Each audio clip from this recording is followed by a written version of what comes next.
Okay, so what we're going to do today, I'm gonna read this book. It's by Sebastian Junger. He's an author of War and the Perfect Storm, and the book is about tribe on homecoming and belonging.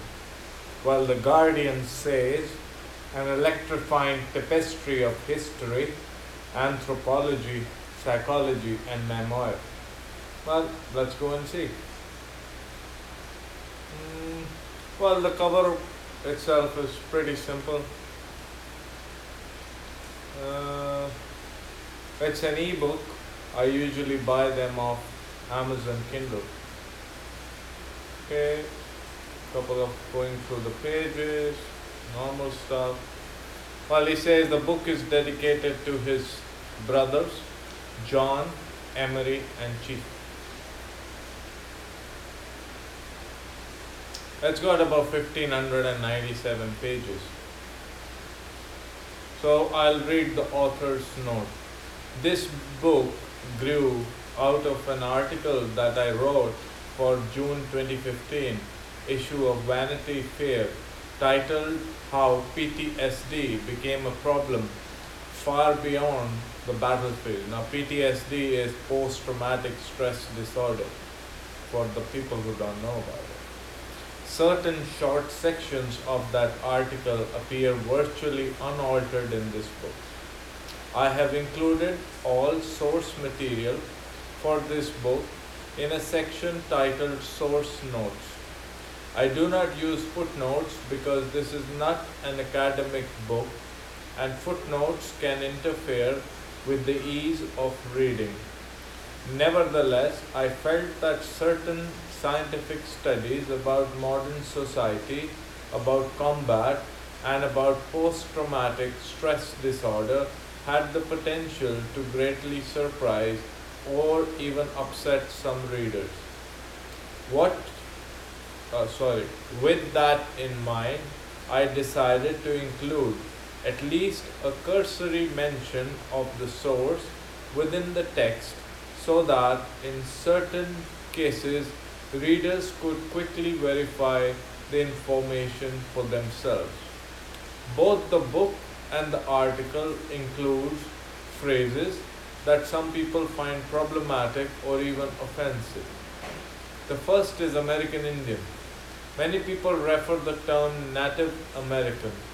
Although when I tried to use that with an Apache interview subject named Gregory Gomez, he pointed out that the term popularly refers to people of any ethnicity born in the United States.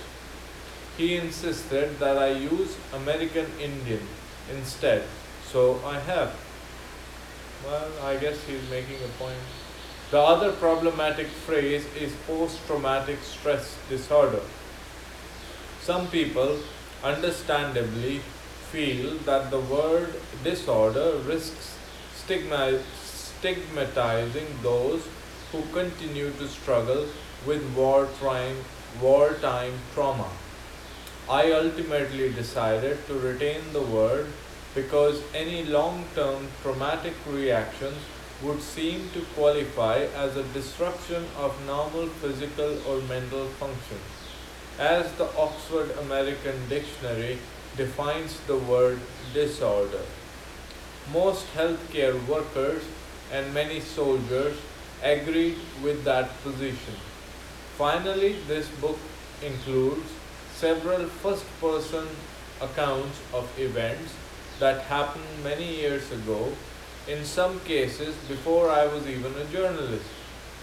These scenes are retrieved from my memory without the benefit of notes, and the dialogue was not recorded in any way except by my memory.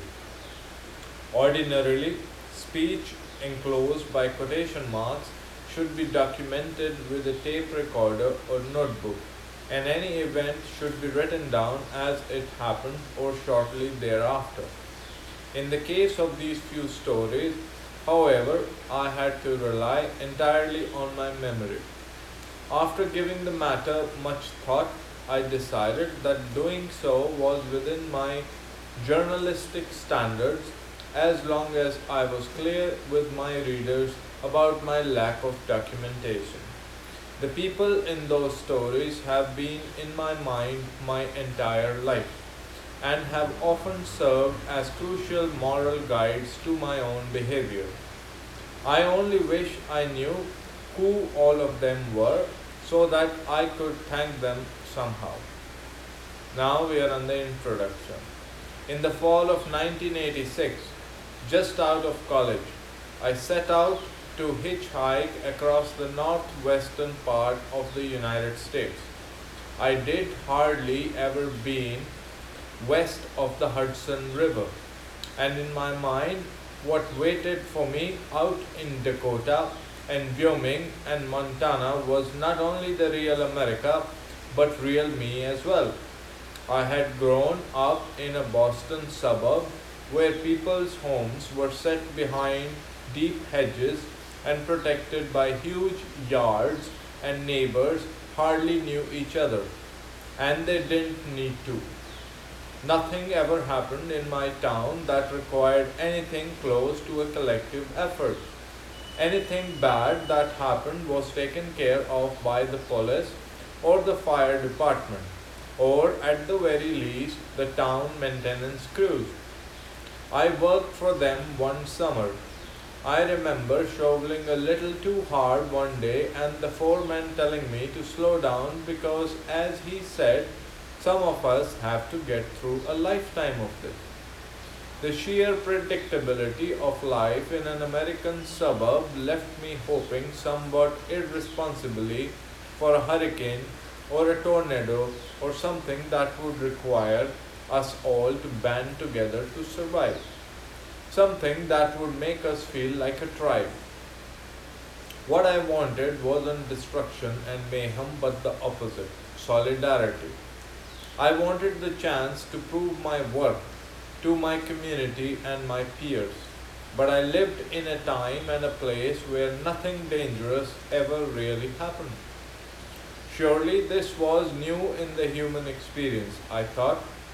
How do you become an adult in a society that doesn't ask for sacrifice? How do you become a man in a world that doesn't require courage? Those kinds of tests clearly weren't going to happen in my hometown, but by putting myself in a situation where I had very little control, like hitchhiking across the country, seemed like a decent substitute.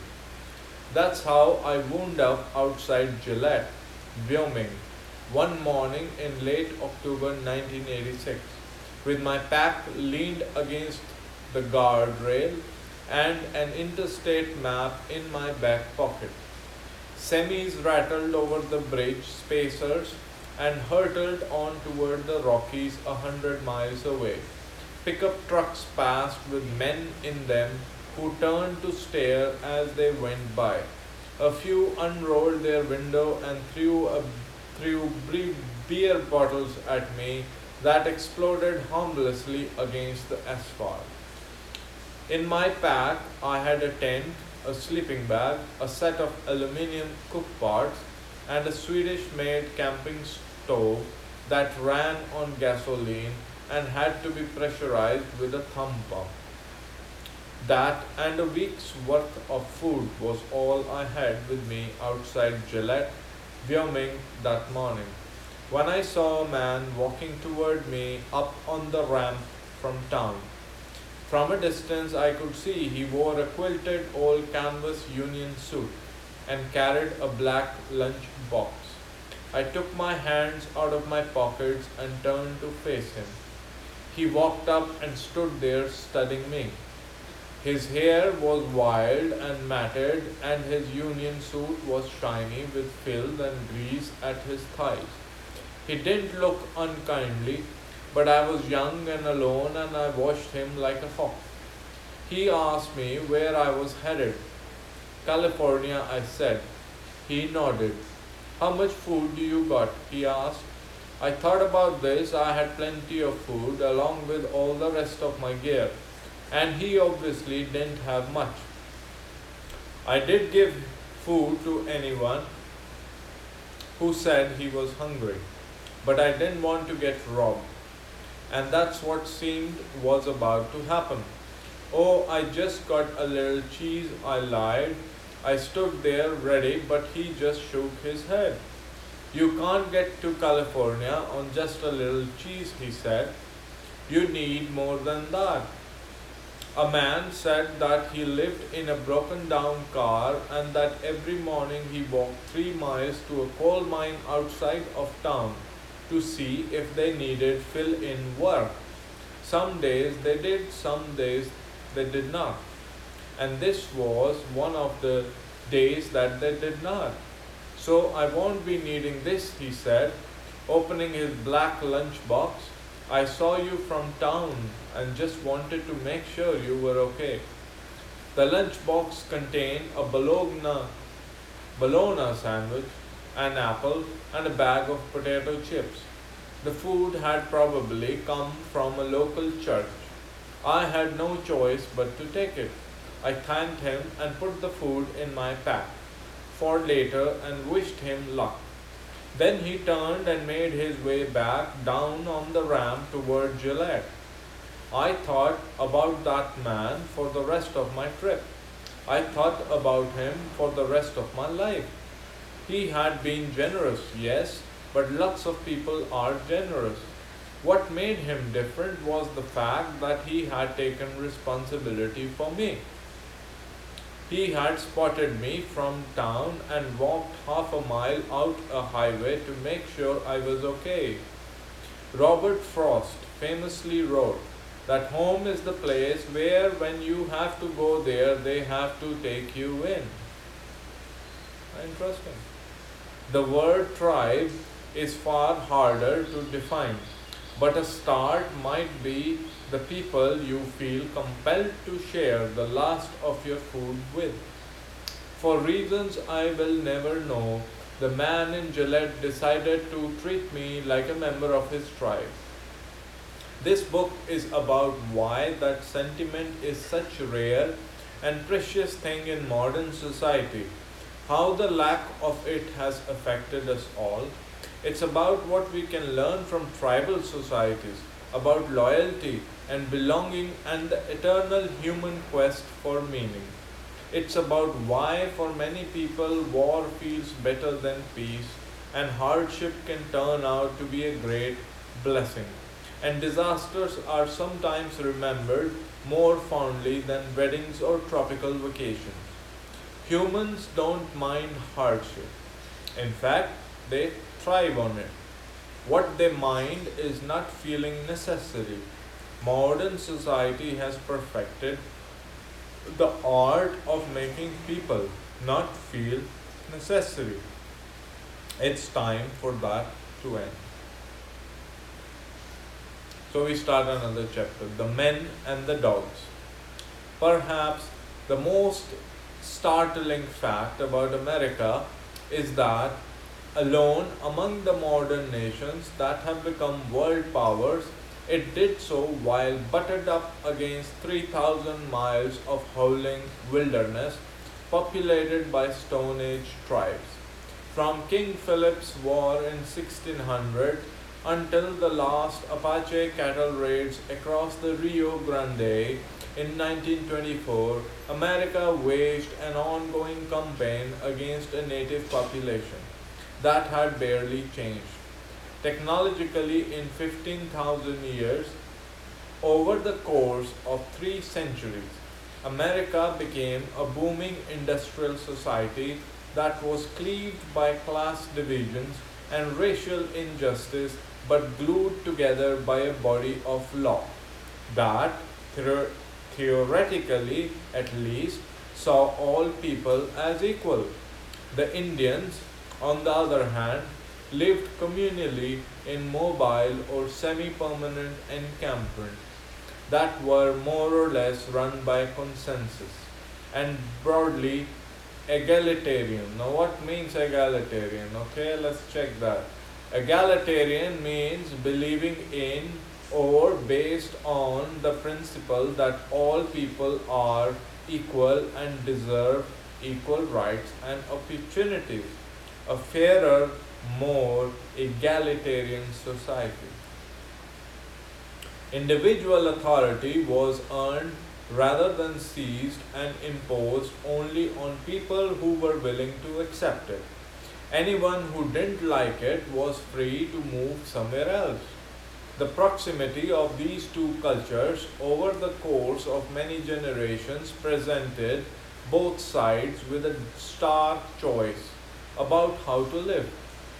By the end of the 19th century, factories were being built in Chicago and slums were taking root in New York while Indians fought with spears and tomahawks 1,000 miles away.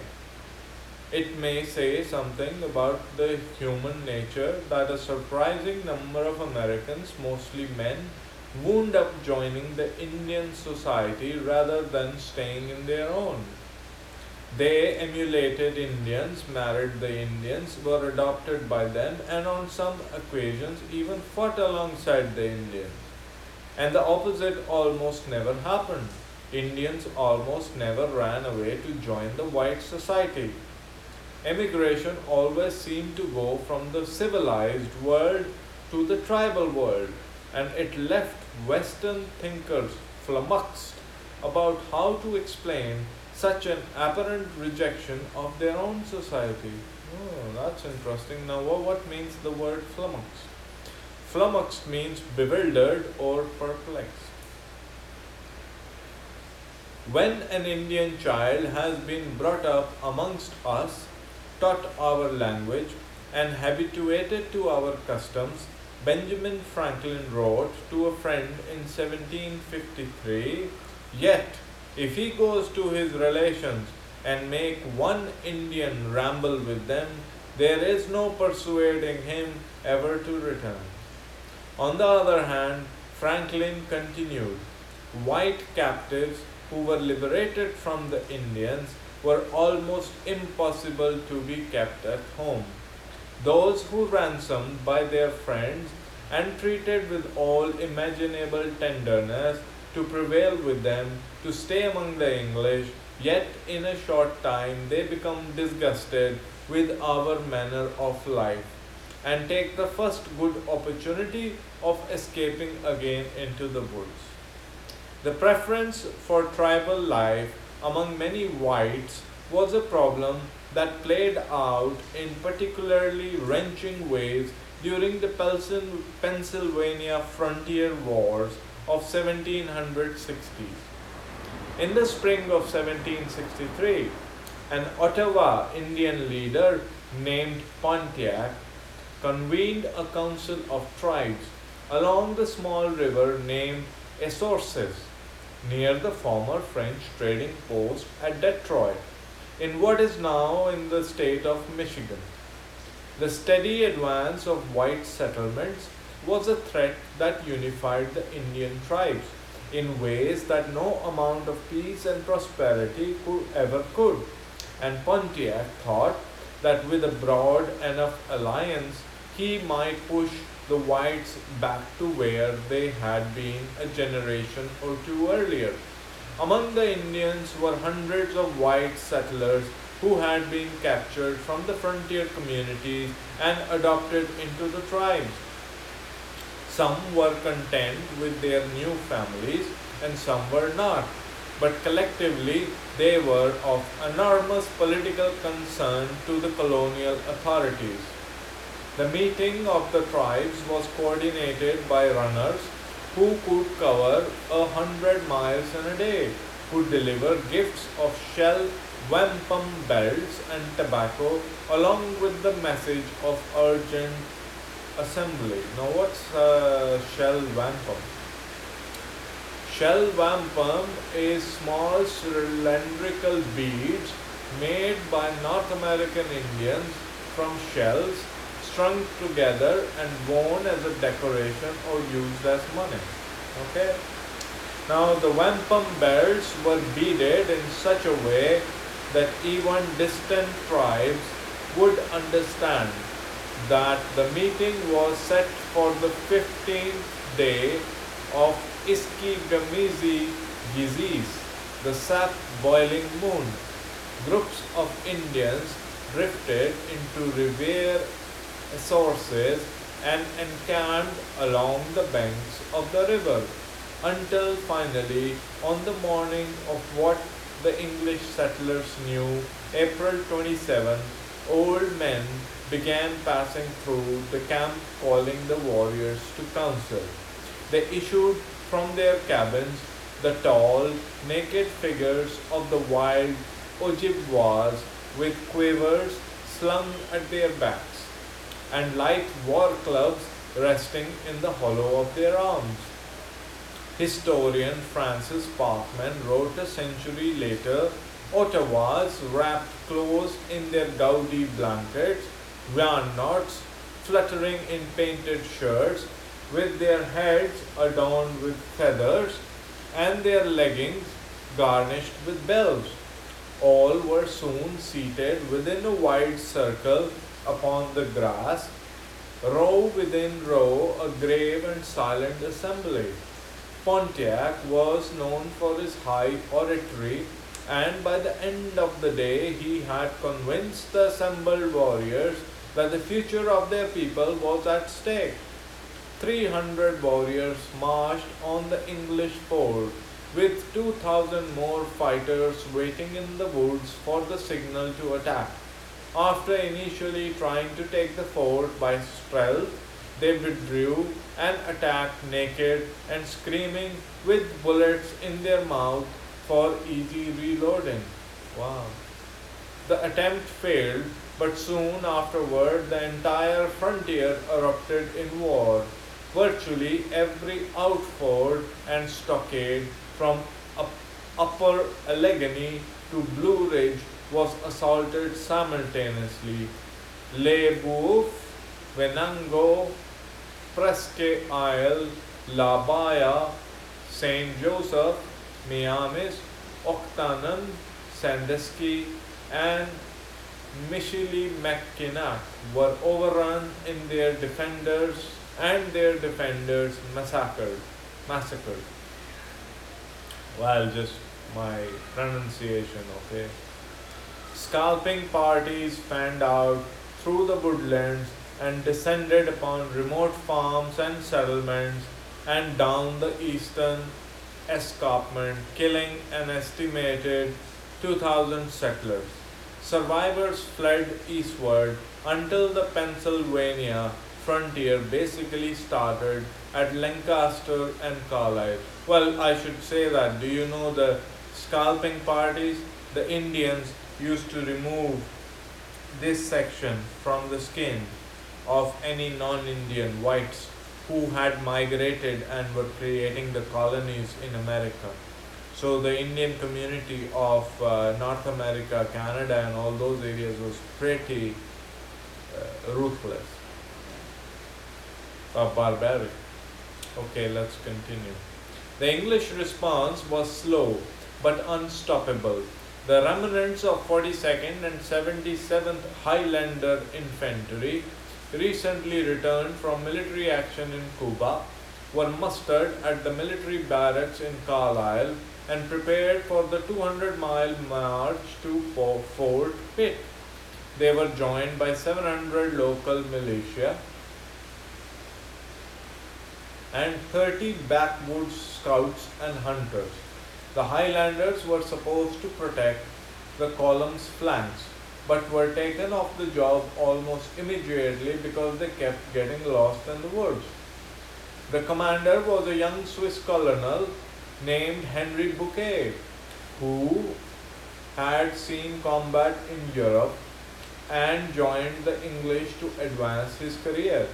His orders were simple: march across Pennsylvania with axemen clearing the way for his wagons, reinforce Fort Pitt and other beleaguered garrisons on the frontier. No prisoners were to be taken. Native women, so that's the Indian woman, okay, native woman. Native women and children were to be captured and sold into slavery. and the bounties were to be paid for any skull, male or female, that white settlers managed to carve from an Indian head. Wow. Bouquet's army lumbered out of Carlisle in July 1763. Within months had defeated the Indians at Bushy Run and reinforced Fort Pitt and several outlying garrisons. The following summer, they carried their campaign into the heart of Indian territory, sometimes covering 5 miles, sometimes covering 10.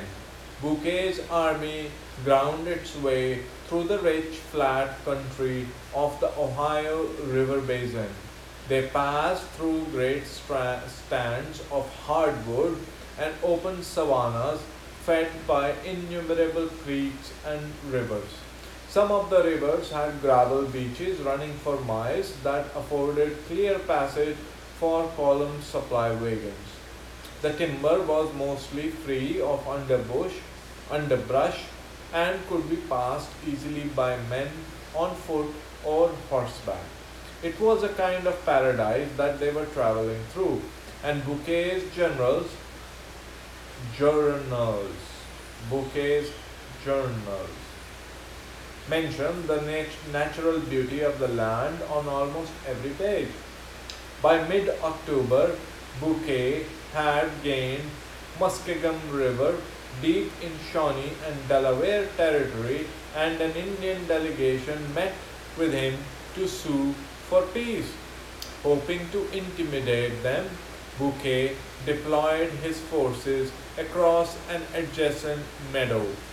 Rank upon rank of men at arms with their bayonets fixed, kilted Highlanders arrayed behind their regimental flags, and dozens of backwoodsmen dressed much like the Indians and leaning confidently on their rifles in a way that must have been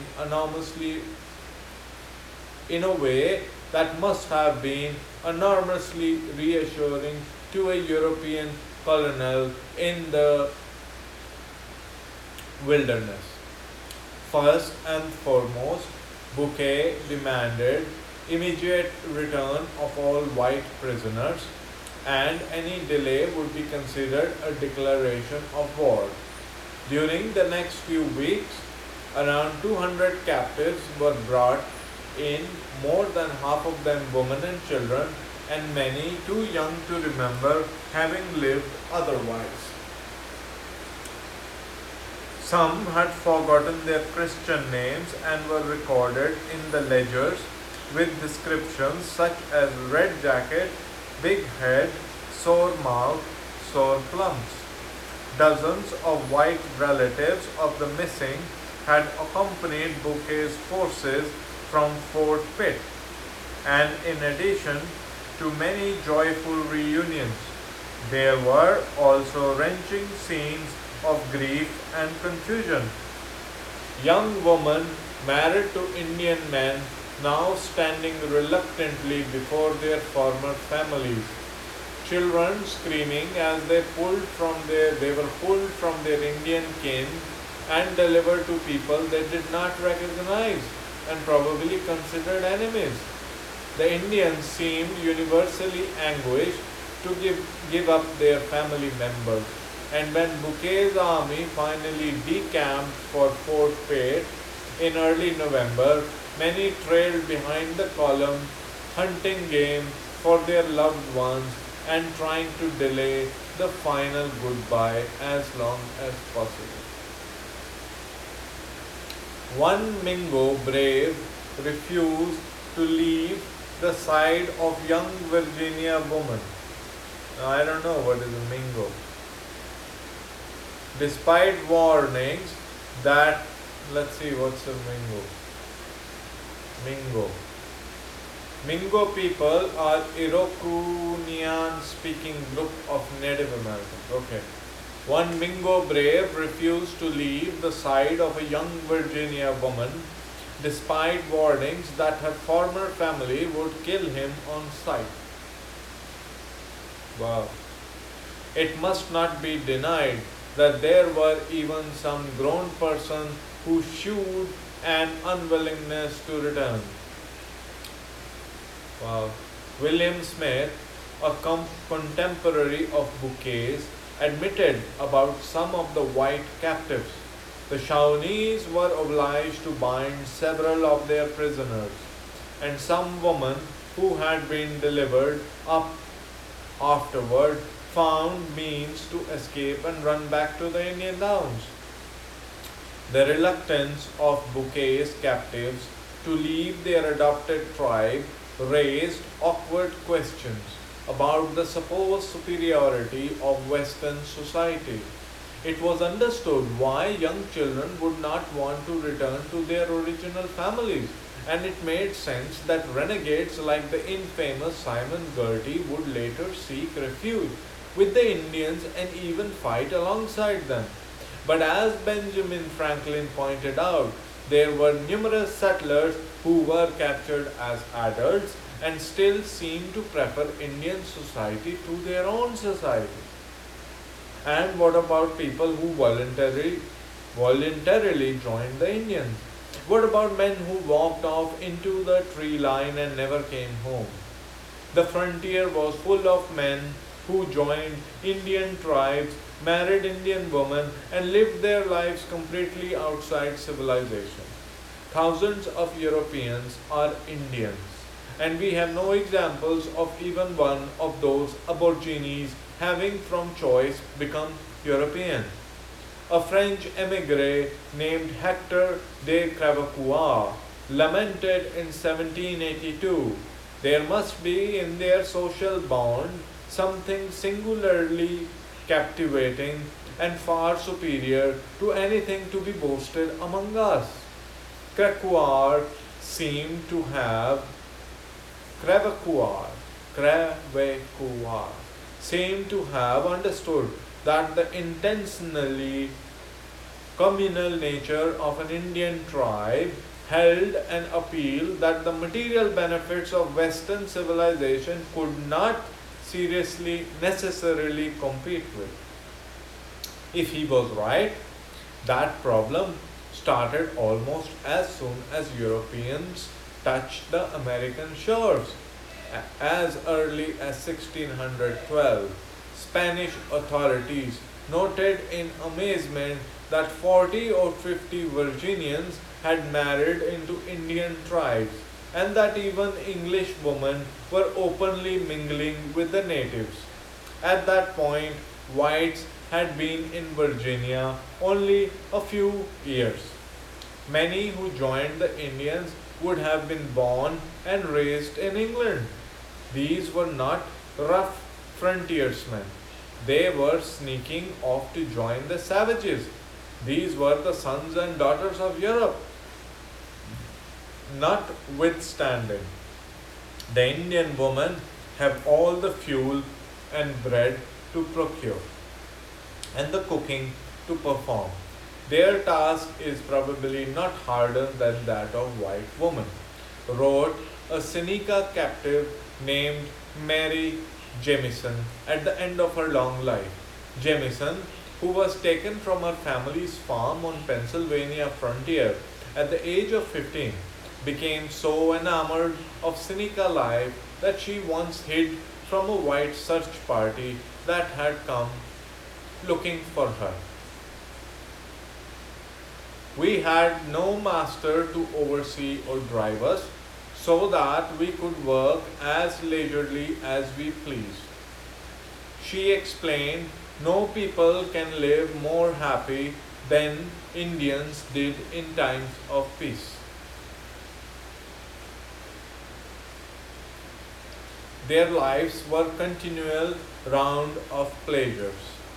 In an attempt to stem the flow of young people into the woods, Virginia and other colonies imposed severe penalties on anyone who took up the Indians. The Puritan leaders of the New England found it particularly galling that anyone would turn their back on Christian society. People who are ready to run wild into the woods again and to be as heathenish as ever if you do not prevent it.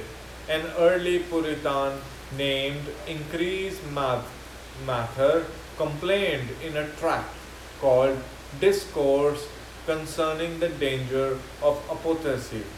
Mather was an early administrator of Harvard who spent his life combating and criminalizing any relaxation of the Puritan moral code. It was a futile battle. The nature of the frontier was that it kept expanding beyond the reach of church and the state, and out on the fringes people tended to do what they wanted. The Indian manner was clearly suited to the wilderness, and it wasn't long before the frontiersmen began to shed their European clothing and openly emulate people who they often referred to as savages.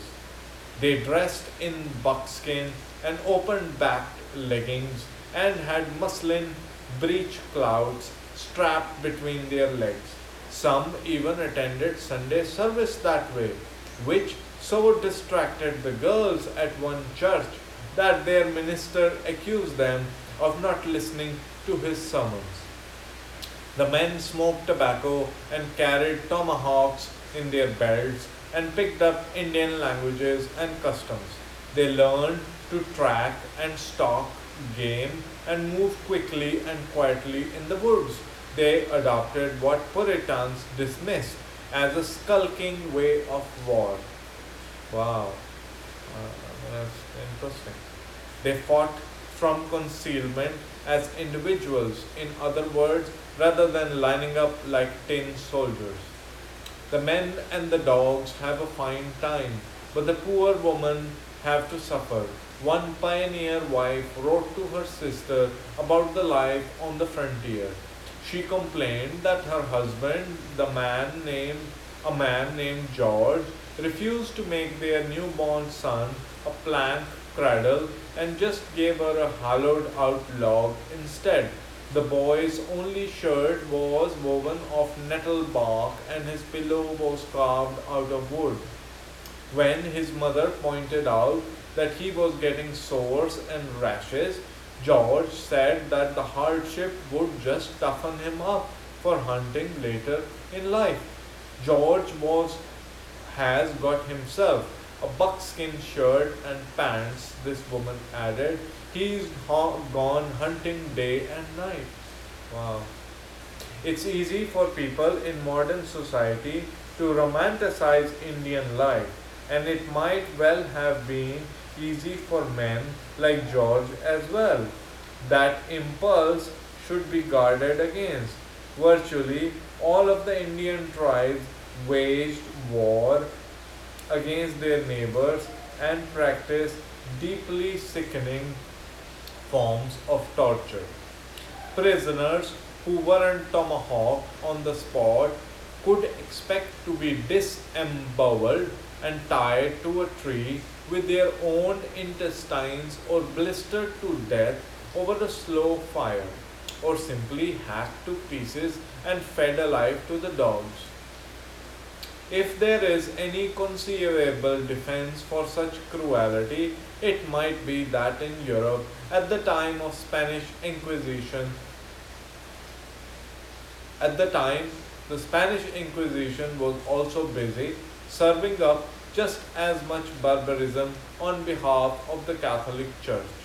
Infidels were regularly burned alive, broken on the rack, sawn in half lengthwise, or impaled slowly on the wooden stakes from the anus to the mouth.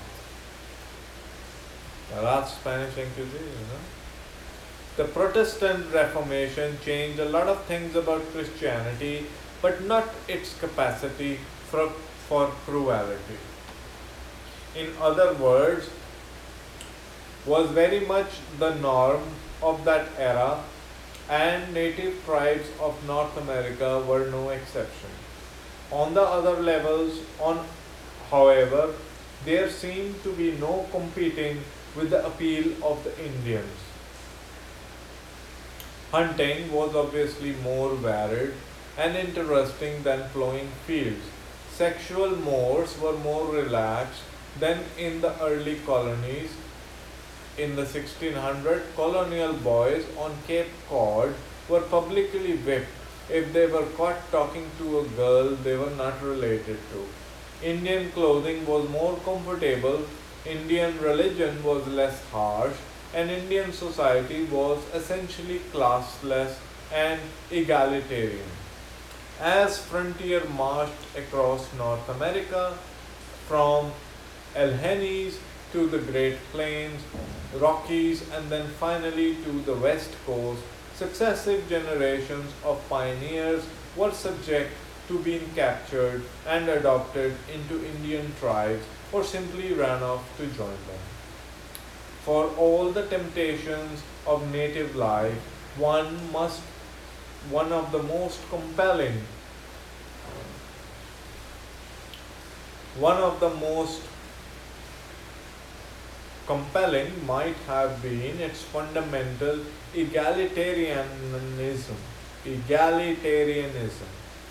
Personal property was usually limited to whatever could be transported by a horse or on foot, so gross inequalities of wealth were difficult to accumulate. Successful hunters and warriors could support multiple wives, but unlike modern society, those advantages were not generally passed on through the generations. Social status came through hunting and war, which all men had access to, and women had far more autonomy and sexual freedom, and bore fewer children than women in white society. Here I have no master. An anonymous colonial woman was quoted by the secretary of the French legation as saying about her life with the Indians, I am the equal of all the women in the tribe. I do what I please without anyone saying anything about it. I work only for myself. I shall marry if I wish and be unmarried again when I wish.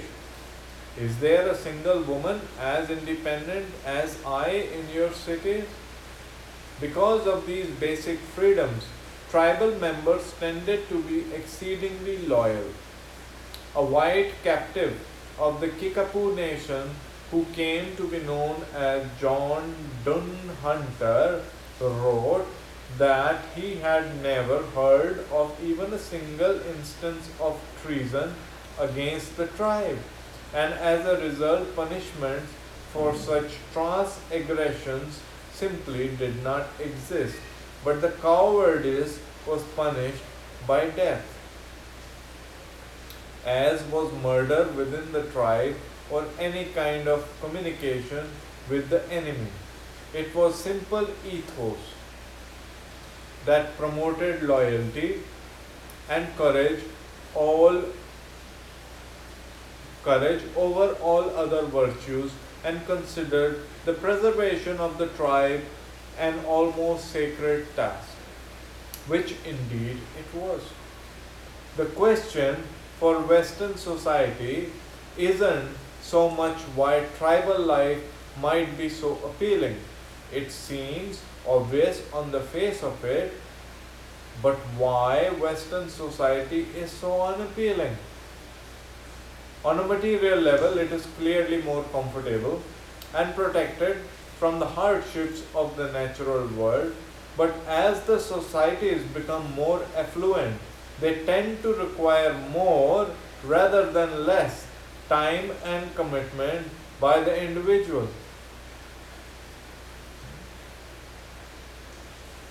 And it's possible that many people feel that affluence and safety aren't a good trade for freedom. Yeah, I think I will agree with that. One study in 1960s found that nomadic Kung people of Kalahari Desert needed to work as little as 12 hours a week in order to survive. Oh yes, I agree with this, because I have to work less in India than I have to work in Britain.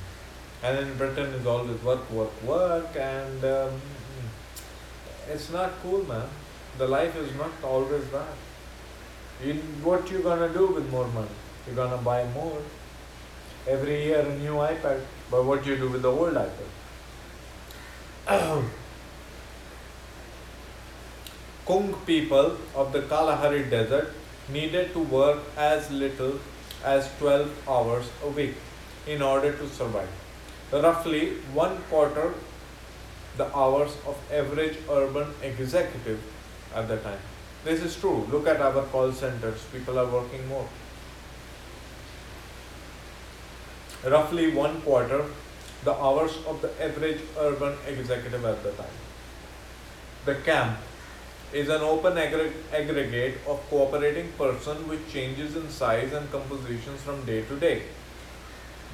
Anthropologist Richard Lee noted with clear admiration in 1968.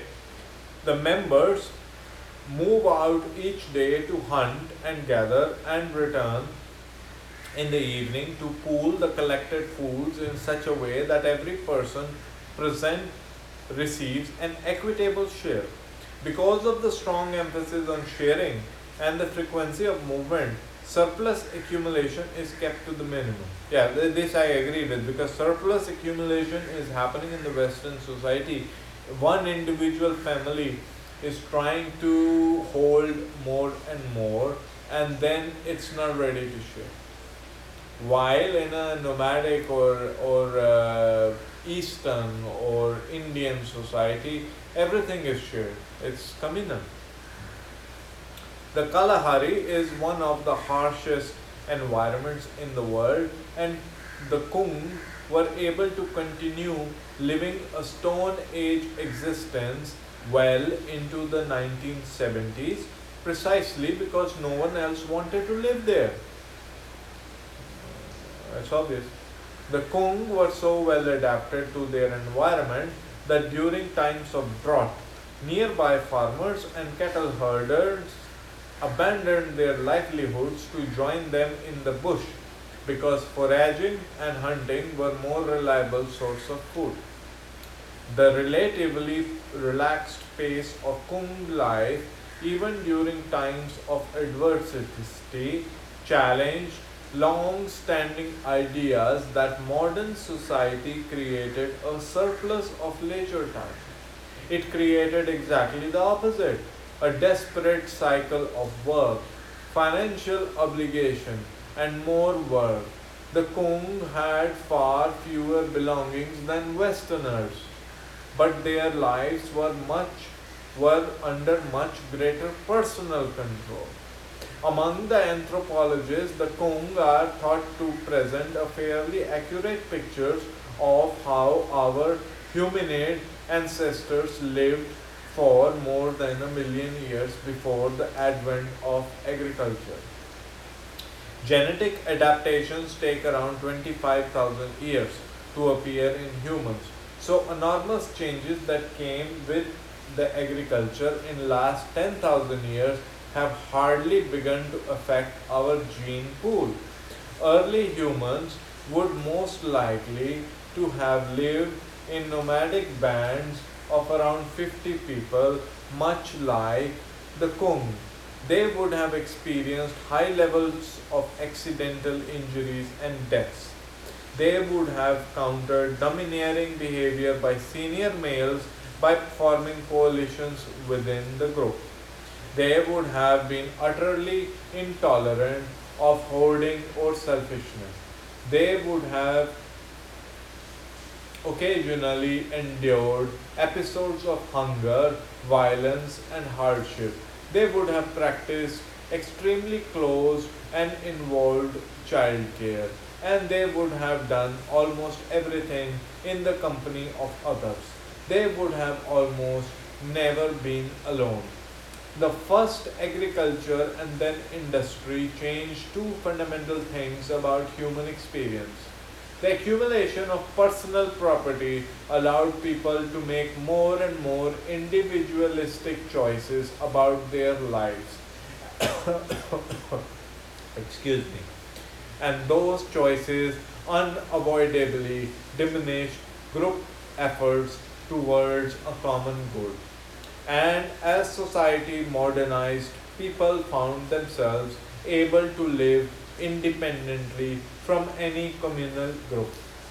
A person living in a modern city or a suburb can, for the first time in history, go through an entire day or an entire life mostly encountering complete strangers.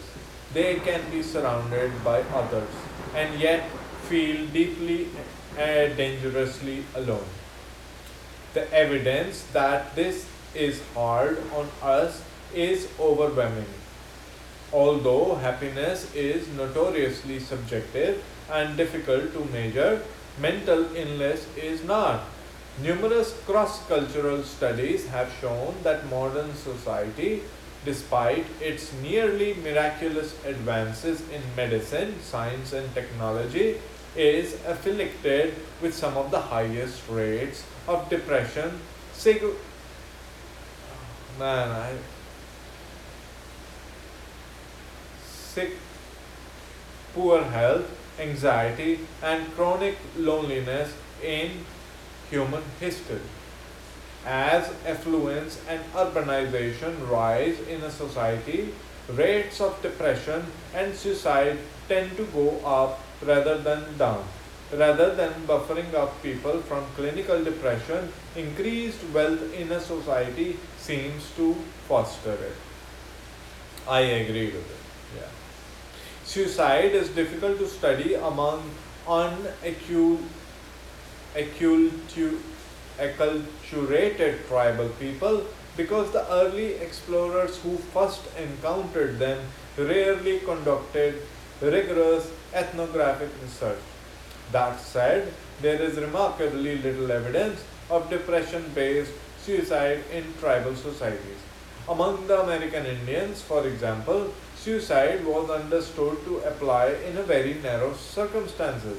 In old age, to avoid burdening the tribe, in the ritual paroxysms of grief following the death of a spouse, in a hopeless but heroic battle with an enemy, and in an attempt to avoid agony of torture. Among tribes that were ravaged by smallpox, it was also understood that a person whose face had been hideously disfigured by lesions might kill themselves. According to the ethics of suicide, historical sources, early chroniclers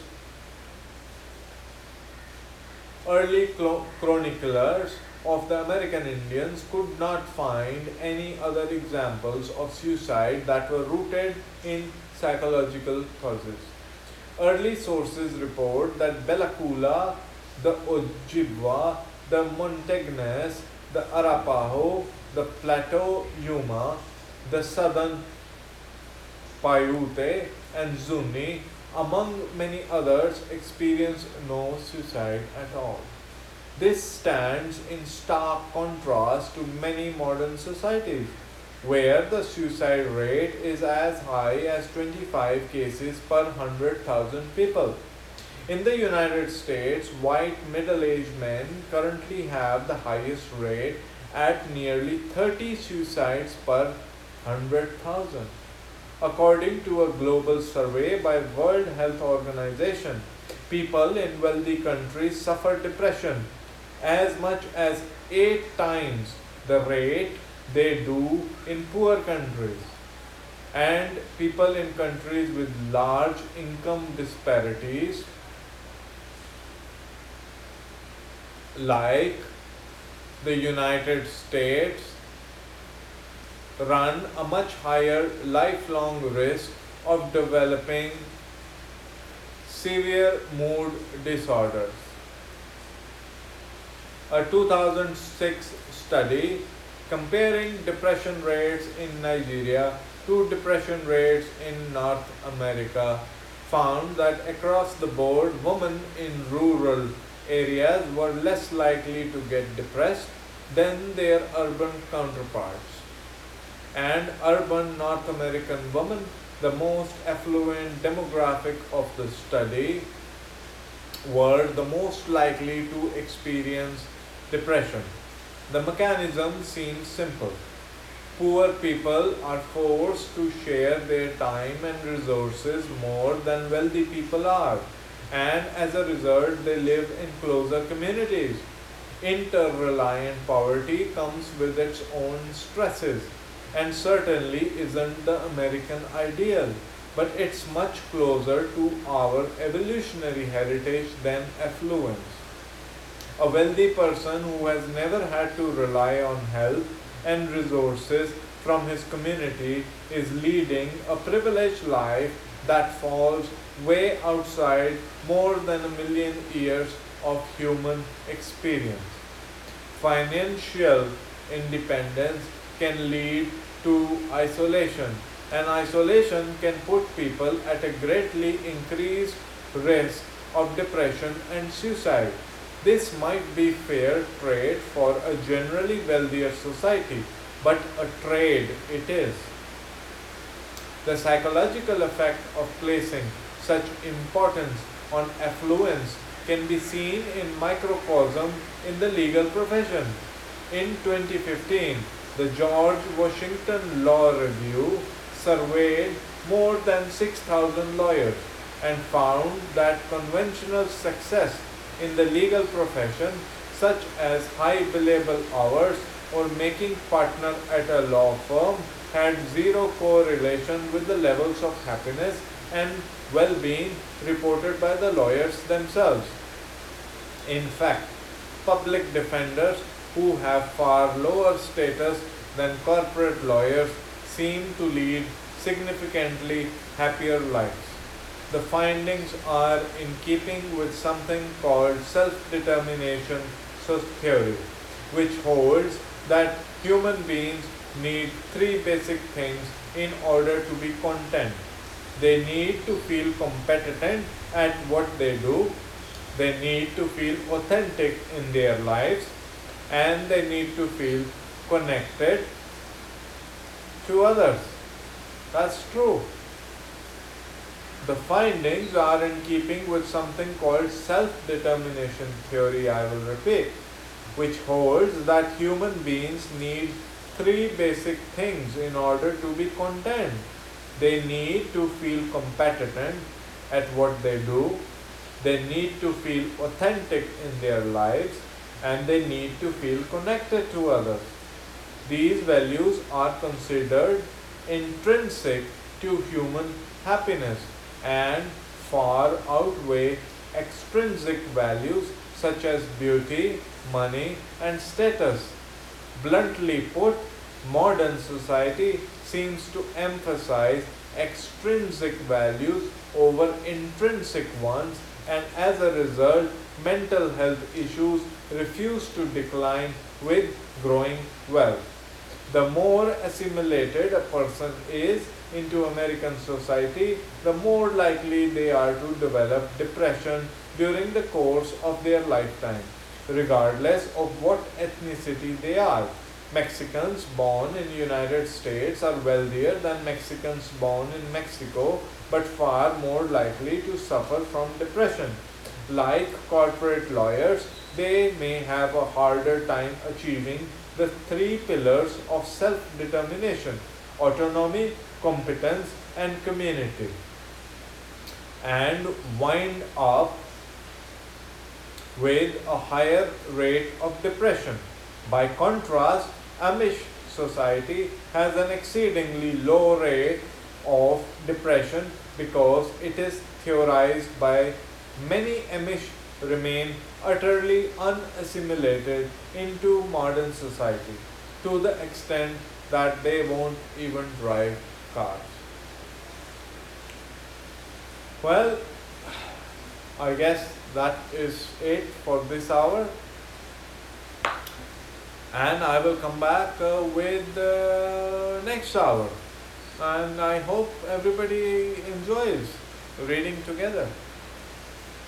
Well, I think we'll do something about making these videos on YouTube, keeping them there, so whenever people can go back and read about them.